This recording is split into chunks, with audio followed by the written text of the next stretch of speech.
Alright. We're trying this again. With any luck, we will be streaming.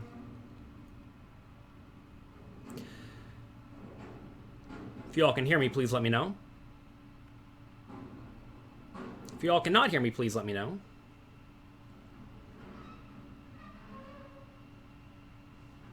I'm actually going to try to stream on 2 different locations from my phone. I don't think it's going to work. But let's see. Might as well experiment. It says we've dropped 0 frames. So I'm thinking you all should be here now. Well, okay, good. Welcome back. You'll all be sad to know that I had to kill Instagram for this. We were streaming on Instagram too.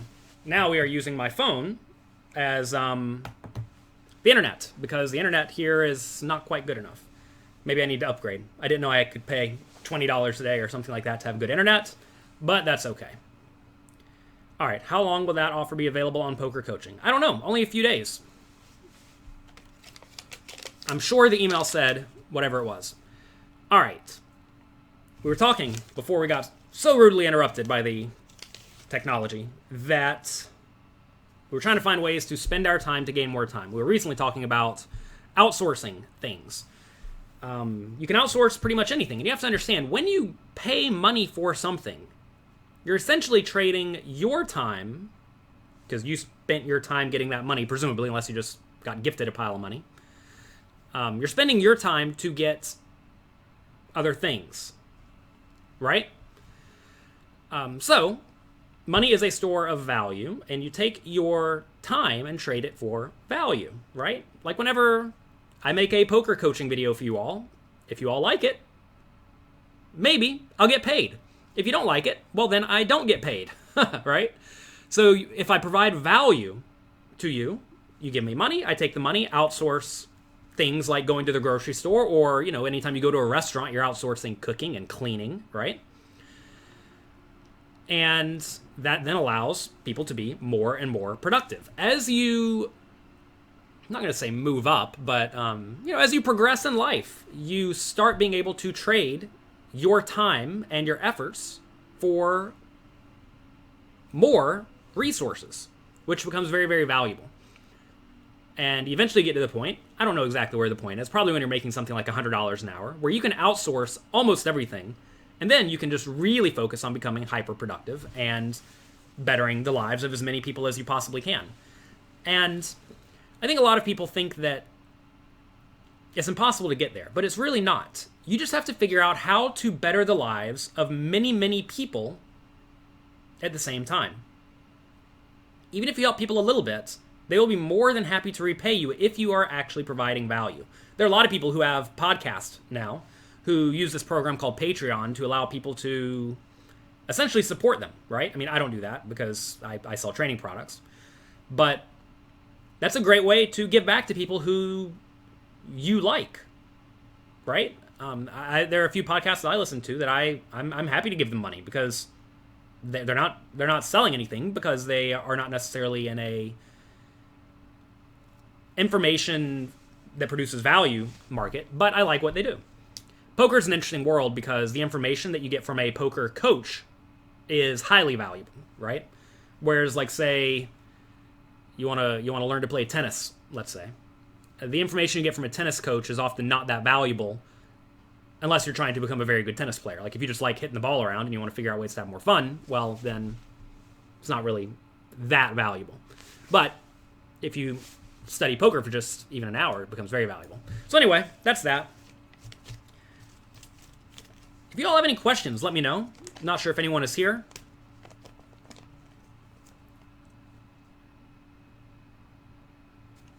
My wife had an appointment today for our baby.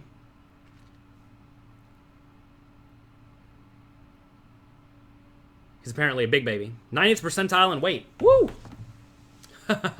Big baby. So yeah, what else do we have to talk about? If you all have any questions, definitely let me know.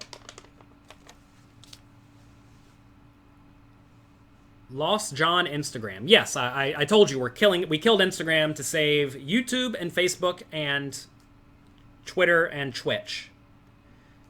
What do you use for insurance for my family? My wife has insurance through her job. She is a lawyer. It is not cheap. And it does not feel like a value because I still have to pay tons of money every time I go to the doctor. I actually am. I hate going to the doctor. I despise it because it's so expensive. Every time I go, they want $1,000. It's insane. And that's with good, apparently decent insurance. It's actually pretty brutal. Kevin says he loves pokercoaching.com. Good. I'm glad you enjoy it. I made it to help you all get better at poker, and I'm glad that you find it beneficial. So we had a question. What do you do after you win a big pot? Like, how do you act? This person who sent in this question says they feel the need to say, I'm sorry. I don't think you need to do anything. Don't be a jerk. Don't be rude. Just be nice, right? You're allowed to just be nice. Why would you need to say you're sorry? I think a lot of people feel empathy for people. And, empathy is a great thing. You should be empathetic. But at the same time, you're playing a game where you are trying to take their money and they are trying to take your money. So, you enter into poker understanding sometimes I'm going to get lucky on you. Sometimes I'm going to outplay you.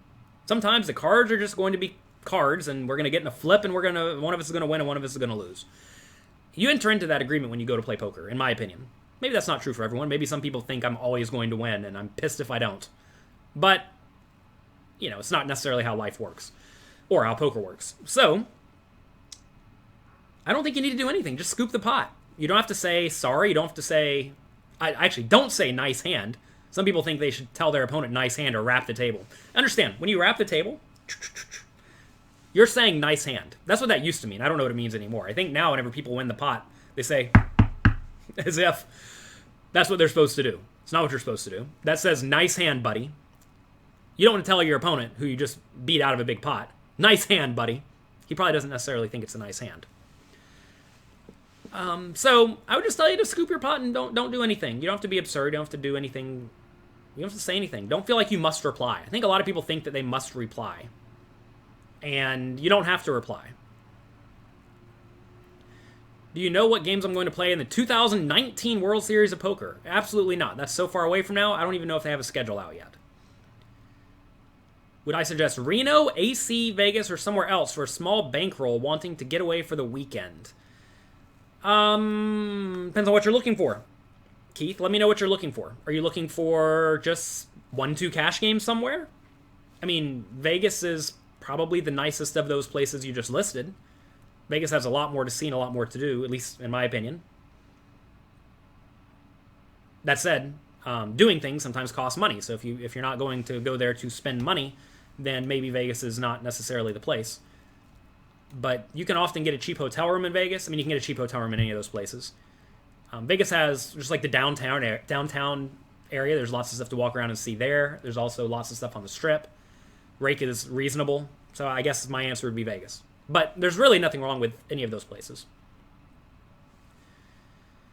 How much time do you spend watching non-training content, such as Final Table or High Rollers? I view that as training content to me to some extent. I mean, just this morning I was watching Stephen Chidwick replays on YouTube of online hand histories. I was watching one with him and Dominic Niche because these are very good players who I'm always happy to learn from. And anytime they do anything differently than I would do, I try to sit there and ask, why are these players doing something differently than I am doing? And trying to figure out how to implement that into my game. You should always be looking to model people who are a step or two above you.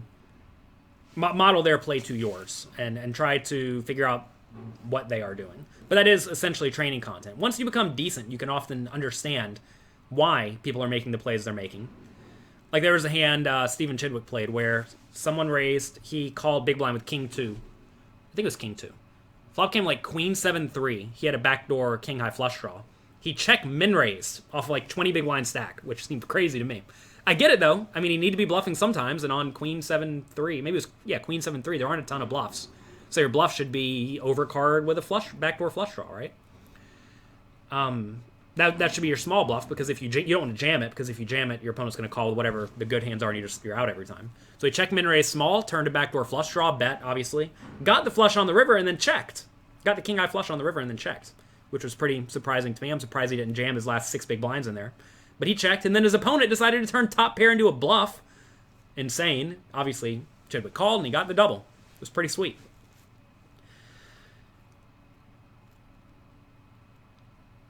JM says that really any casino near you should be good enough if you are trying to go somewhere to play on a short bankroll. And that's true. You didn't think I'd be doing a little coffee in Montreal. Well, I'm going to do my best. It turns out the internet cannot support Instagram and Twitch and Twitter and all of them, but that's okay. We'll do our best. Did I get to read Mike Sexton's book? I helped Mike Sexton get his book deal. I'm a part owner of D&B Poker, for those who do not know, and my job is to get people to write books for them, like Phil Hellmuth and Mike Sexton, and we have a few more in the pipeline that I've helped implement or help get going. So that's my job, one of my jobs, one of my many jobs. I wear lots and lots of hats. Let's see. So Keith says he prefers a soft game. Just go to Vegas and play it like MGM or Paris, or I guess Bally's, or somewhere like that. I think that those are nice places, and they're good. Why do I think men are so rude to female players? Some men are rude and some men are not. What's the appropriate response? That's a tough one. If someone is just like a chauvinistic idiot, then there's not a whole lot you're going to do to change them or fix them. And that's not your job. I think you have to develop a very thick skin. First time my wife played poker, only time my wife has played poker live in a casino for real money, she played an $80 turbo tournament at Foxwoods. And the men were so rude to her, she quit. Well, she didn't quit, she lost. And she was crying by the time she lost because they were so rude to her. And she has not played in a casino since. And my wife is a strong lawyer, and who works with lots of men, and it's crazy that is how they would treat people. But anyway, I don't have a good answer for you about that. I think what you must do is you must develop very, very thick skin and realize that men, I was going to say people, but men in particular are idiots. And Didier says, ignore them and outplay them. Yeah, that's all you can do. It is important to understand that some people will play very poorly against you. Some will always try to bluff you. Some will show you their cards because they don't want to take your money. If people are going to do things like that, it makes life way, way easier for you. But you just have to not care about what people do. I think that's really what it amounts to. If people are rude to you, understand they're being rude to you because of a lacking in their life. And, to be fair, probably most men who are grinding $80 turbo tournaments at casinos are not so good with women. Let's just throw that out there. But yeah, so they're pissed they're not good with women, so they're going to try to make women feel bad. I don't know. I try to not be a jerk to women. I try not to be a jerk to anyone. And that's, I think that's how most reasonable humans are, but as people become less and less reasonable, then they're going to do dumb things. A lot of it is ego. Yep. Have you ever thought about investing into esports? No, I have not. Seems like a lot of work.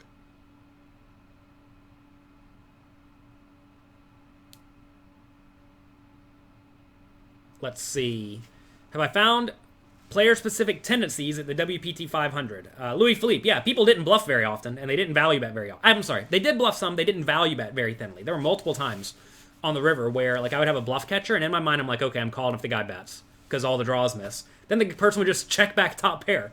I was like, wow! If they're going to check back top pair on me, then clearly my idea of calling with ace high, or king high, or whatever bluff catcher I had was not a good idea. So, that was very beneficial.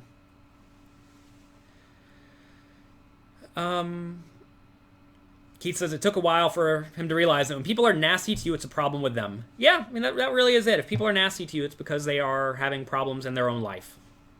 And I'm not going to say you should feel bad for them because, if people are rude to you, screw them. But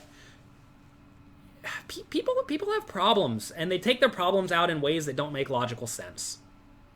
And you just can't worry about it. I mean, that's why I said just get thick skin and realize People are going to do dumb things and rude things, and you can't do anything about it. What you can do is you can cultivate the people around you to the best of your ability to be good people. Like if there are people around you in your life who act poorly and act irrationally, you don't have to deal with them.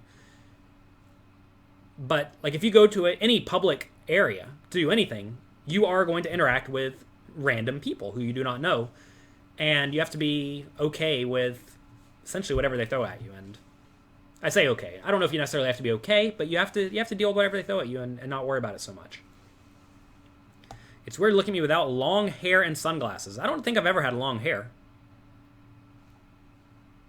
And I haven't worn sunglasses in like 3 years. So you probably are seeing very, very old photos. Am I playing the turbo this morning? No, I'm playing a 5K today at 4 p.m. So it's kind of a late 5K, which I'm not going to wake up and play a 10 a.m. tournament 2 times and then sit at the casino for 2 or 3 hours and then play a 5K. That's not what I need in my life. Where am I live from? I'm live from Montreal. Hopefully I promise I will get the internet working better tomorrow, so that with any luck we don't have many drop frames. What's my thoughts on scarf hoodie over mouth thing? I mean, it's always an issue of what should be allowed and what should not be allowed. Like, should sunglasses not be allowed? I mean, there's really no reason to wear sunglasses in the casino. You could always say the lights give me a headache or something, so you could justify them. There's really no reason to put your hand over your mouth, right? It's like, where do you stop, right? Are you allowed to do this? I don't know. I mean, you've seen Phil Hellmuth for years doing this number with sunglasses, right? So what is allowed, what is not allowed, I don't know. I mean, it is what it is. You're not going to stop people from randomly covering up your face. Do you have a general approach versus online opponents on boards where you're likely to hit but have a huge... where your opponent's likely to hit but you have a huge nut advantage, such as Queen, Jack, 10, 4, 4. Usually that's the spot where you just go bet on the big side when you're bluffing. So what are bluffs on Queen, Jack, 10, 4, 4? There really aren't very many if you think about it. This is going to be stuff like a 9, a 10, and the 9 or 10 is going to be like 10-9 suited, or 10-8 suited, and 9-8 suited. Then you're going to have Ace-X suited. Those are your bluffs, and you can just go bet jam in these spots. And it puts your opponents in a really, really bad spot. And you can also bet jam with queens and jacks and 10s and ace-king. What are my thoughts on jumping into a cash game after busting a tournament? I typically don't do that, but I do understand that many people go to the casino for one day to play poker. And if you bust out of the tournament in an hour, you sure want to play cash games, don't you? I found that I and a lot of other people do quite poorly after busting from a tournament they really, really care about. So I essentially have a rule. I think rules are silly, but I essentially have a rule where I do not play cash games after I bust a major tournament. And really, the fact that most tournaments are now re-entry has made that to where I don't play cash games much while I'm at tournament series anymore. Because, like, let's take yesterday, for example, right? You could re-enter the $500 tournament twice. And if you wanted to, they had another flight that started at 5 p.m. So, in theory, you could bust twice, and then you could buy in again and bust twice again. So you, in theory, get to play 4 times in a day, and there's no time for cash games, right? So same thing in like World Poker Tour events like today. There's a 5,000 tournament at 4 p.m. I mean, I'm not going to bust twice by 6 o'clock with any luck, so that'll be good. And then even tomorrow it starts at noon, and if I bust twice, I'm done for the day. It's okay. I don't need to go and play cash games all night. You love my books. Thank you. Can't believe I'm live. I'm live weekday mornings, 9 a.m., whenever I'm available. I'm going to do my best to be available. I think I'll be able to stream all this week. How long do we microwave pizza after it's been sitting in a fridge overnight? A long time. I like my food very, very hot, if at all possible. Probably 90 seconds, and then we will see. Quite hot.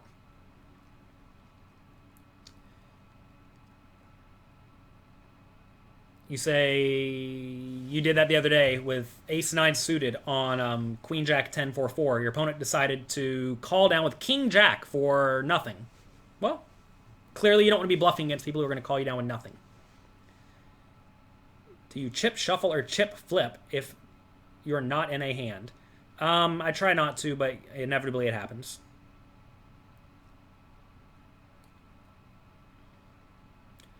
We have a blind versus blind situation. 10 big blinds. Small blind shoves. 8-6 suited. Well, we don't know what the opponent's shoving. We have king 2 offsuit in the big blind with 28 big blinds. Small blind shoves this a call or a fold. Small blind is kind of tight. If the player is on the tighter side, you can justify folding there. But if your opponent is normal and good, you should probably just call. Also, it depends on whether or not your opponent has a limping strategy. If your opponent has a limping strategy, that really throws a wrench into things, because everyone doesn't just open jam every playable hand that they have, right?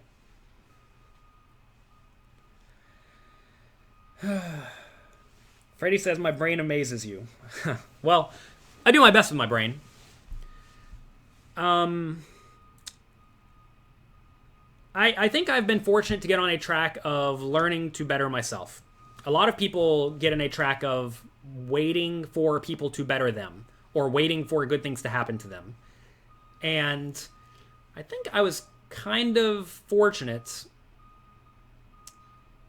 due to Black Friday, where lots of poker players kind of got screwed, that I had the opportunity to get out and still do things for myself, whereas a lot of people just got annoyed and quit and gave up. You see this a lot in the poker community. People became sad and disgruntled when they could no longer play. There's lots of noise outside. Hopefully you all can't hear it too much.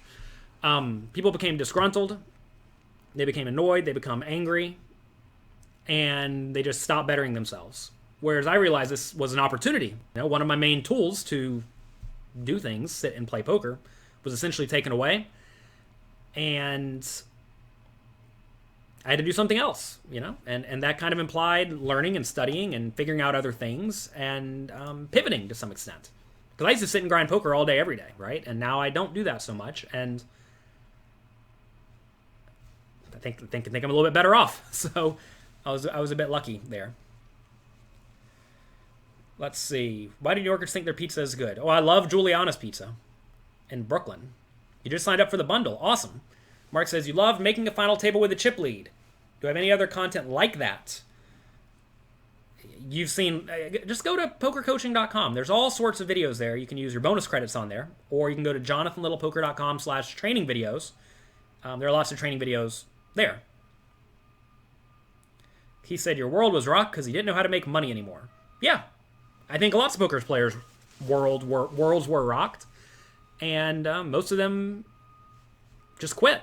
And now they're not doing well. And it's because they only had one approach to life and getting money, and they didn't realize that sometimes you can't just sit in your pajamas and grind poker all day. Sometimes you have to go to work. And I'm happy to go to work. I guess I've always been lucky in that I like working. I actually see that in my son, James. He has no problem working. He likes to sit there and do things. He is going and working all day, and maybe that's just like an innate thing in my brain that I got lucky to be born with. But you should definitely try to instill that work ethic into people so that they have the opportunity to provide for themselves in any financial situation. The players who survived Black Friday were the ones who were most perseverant. There were a few things that makes surviving or not surviving Black Friday happen. Like I was lucky just to have a big bankroll, right? I did not have a lot of money online when Black Friday happened, so I didn't have my money locked up.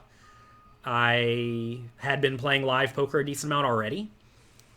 I think I already had the training business kind of started. So, I already had the seeds planted to where if anything went horribly wrong, I would be fine. Whereas most people, many people, they were making like, $50 an hour playing 1-2 no limit or 2-4 no limit on the internet. They had all of their money on the internet and it all got locked up.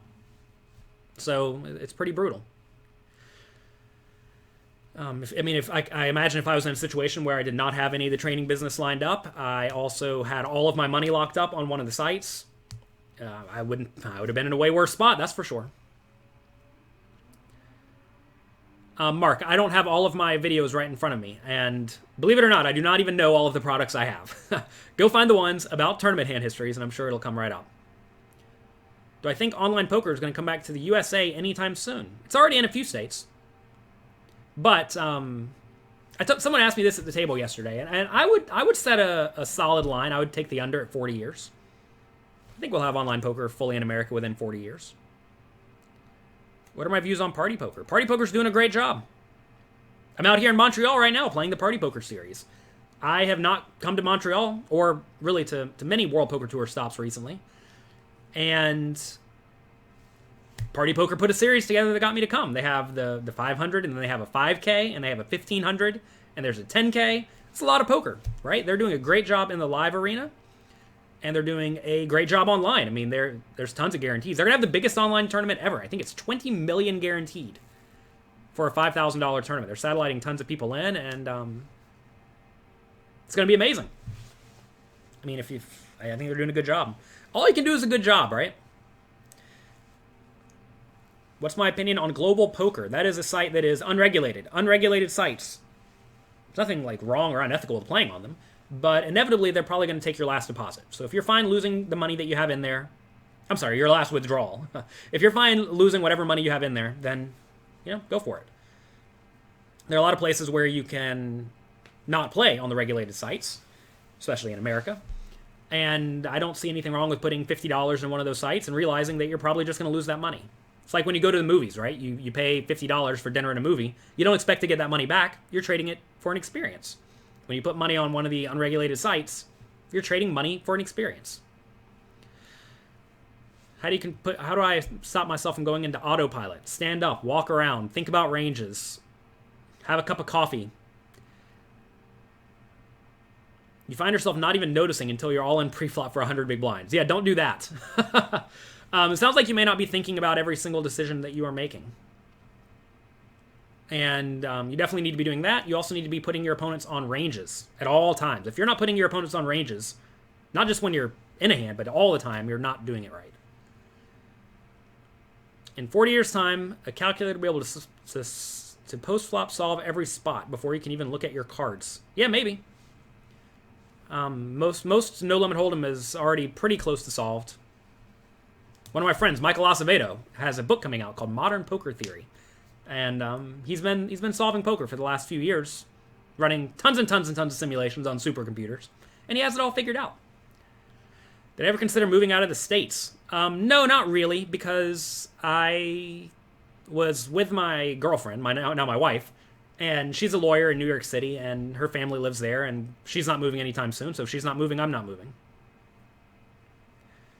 Is America's card room regulated? No. All the sites that operate within America are not regulated. Except for the ones in the individual states, like Party Poker and Poker Stars, and I think there's one or two more. I forget which ones they are. Like Borgata has a poker room, and World Series of Poker has one, right? These are the regulated ones. The problem with the regulated sites at the moment is that the player pool is very small. That said, most people are not playing poker like I play poker. Someone asked me the other day if I go to New Jersey to play online, and really I don't, because the games just aren't big enough. And I know some of the big winners there are like really, really good players. So why do I want to go play medium to small size games against very good players? It just doesn't make sense. For me, personally, right? It may make sense for other people. But also, a lot of people play poker for fun and for enjoyment, right? They're willing to travel for a while to just play and realize they're probably not going to win or lose much. They just want to go have fun. And nothing wrong with that. That's just not how I do poker. When I'm playing poker, I want to be playing for significant stakes, and I want it to be meaningful. And that's because I have a lot of stuff going on in life, right? I just don't have a week to pack it up and go play poker for a week unless I have a high expected return on investment. And that's not most people, right? So, if you live in New Jersey, I definitely suggest you play online if you like to play.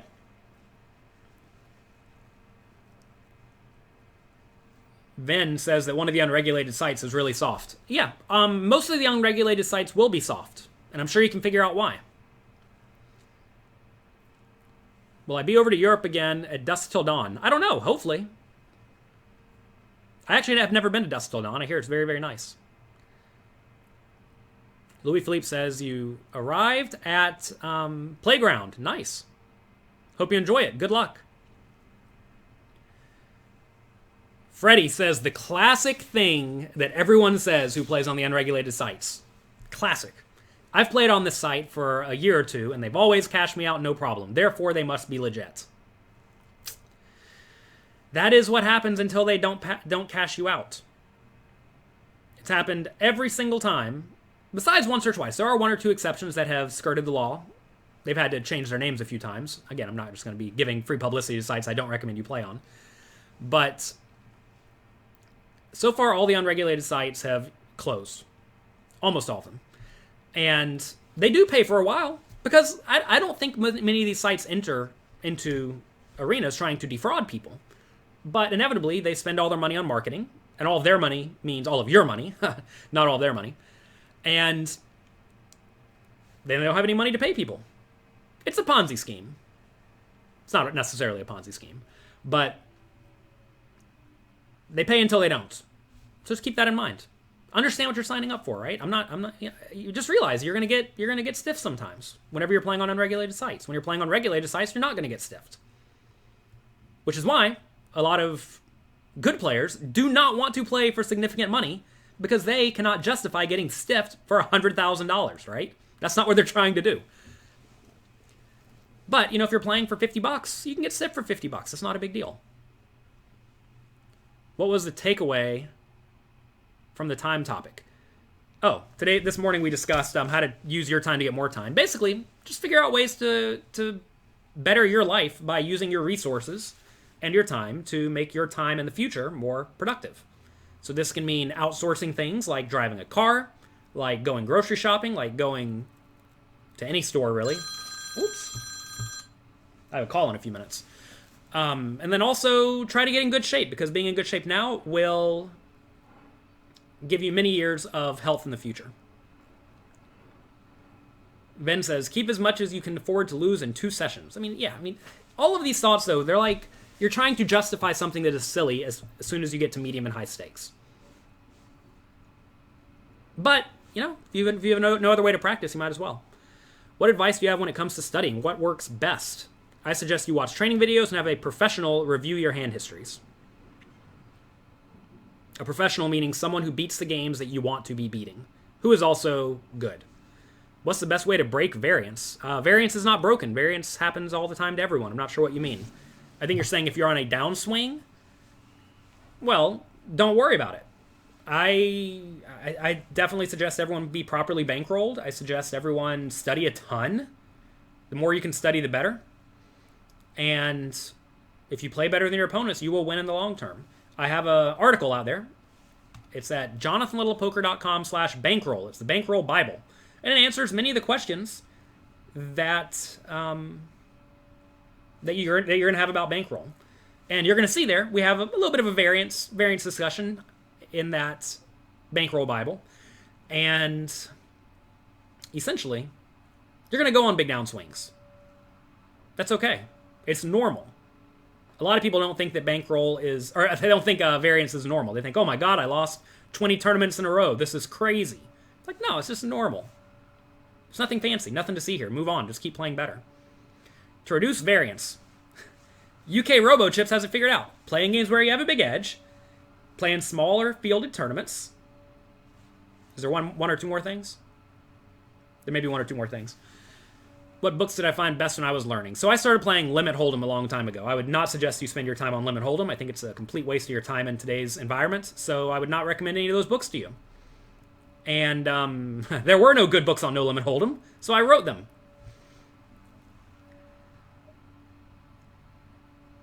Louis says, you're great at running up large stacks, but then not making the final tables, and you don't know why. Variance. Also, maybe you're playing tournaments with very, very large fields, right? If you're playing a 2,000 person tournament, you're just not going to final table it very often. Also, final tabling is not the goal. Your goal is to maximize equity, which often means not taking 9th place. You don't really want 9th place. Maybe you're playing too tight as you get deeper in the tournament. Maybe you're playing too loose as you get deeper in the tournament. I mean, this is why, Louis, someone asked what you do to get better. You have professionals like myself or other tournament pros who seem to be good at winning tournaments review your hand histories, and they'll be able to tell you if you're doing anything wrong. I mean, for all we know, maybe you're just playing great and you're losing, or maybe you're playing horribly bad to get the big stack. Also, a lot of people think that getting a big stack is usually a good thing, but it depends on how you get it. Like, imagine my goal was to get to 10 starting stacks within the first level every time. What would I do? Well, I would just be like open jamming any 2 cards. And sometimes they're going to get there. But that's not good poker, right? Because that's not the goal. The goal is to maximize your expectation. All right. Speaking of working with D&B Poker, I have a meeting with a potential author. Someone almost all of you know who plays a no limit game. We're going to have a no limit hold'em book coming out at some point in the near future. So I have to try to make that happen.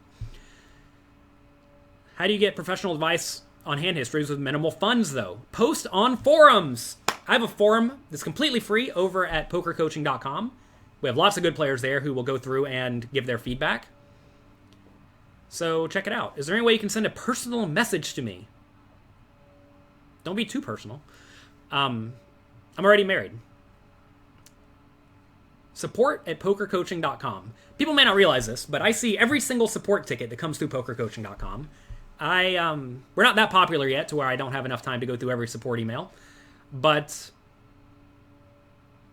I always try to make sure you're getting good service. So support at pokercoaching.com. All right, I'm going to go. I have that call. Hope y'all have a great day. Hope y'all enjoy yourselves. Be nice to someone. I'm going to try to get the internet fixed tomorrow so that we're on Instagram again. I'm currently using this little phone right here. It's funny how you can use this phone, this little tiny box, to make the internet work. But it's working. I'd like to be live on Instagram too, though. So we'll try that again tomorrow. Sorry for the mistakes today. You say, don't leave. I have a call. I'm a business person. I have to do some work. I'll try to get the replay up on this one. Now you said it. Any tips on how to know who knows what they're talking about on the forums? We discussed this just the other day. It was the most recent A Little Coffee. It was on, I think, Thursday. Go back and watch it. All right. Vic says Instagram was working. Vic, I had to close Instagram to use my phone as a wireless router. That is why I had to close the phone. The internet in the hotel does not seem to be good enough to stream, at least on the base internet. But my phone's internet was. We had to kill Instagram to save everyone else. Some people don't understand this. Sometimes you have to sacrifice things to save everyone else. Today, I made a game time decision. You all saw me make it. Actually, maybe you didn't because the internet was dead. Everyone on Instagram saw me make the game time decision to kill them. Because I know more people are watching elsewhere than on Instagram. So sometimes you have to make a game time decision that you don't like to make, but you have to make it. Don't be afraid to make decisions. For example, I could have just seized up and started crying because the internet wasn't working, right? Instead, all we could do is make the best play we could possibly make and move forward. And that's it. Today I had to close Instagram to save everyone.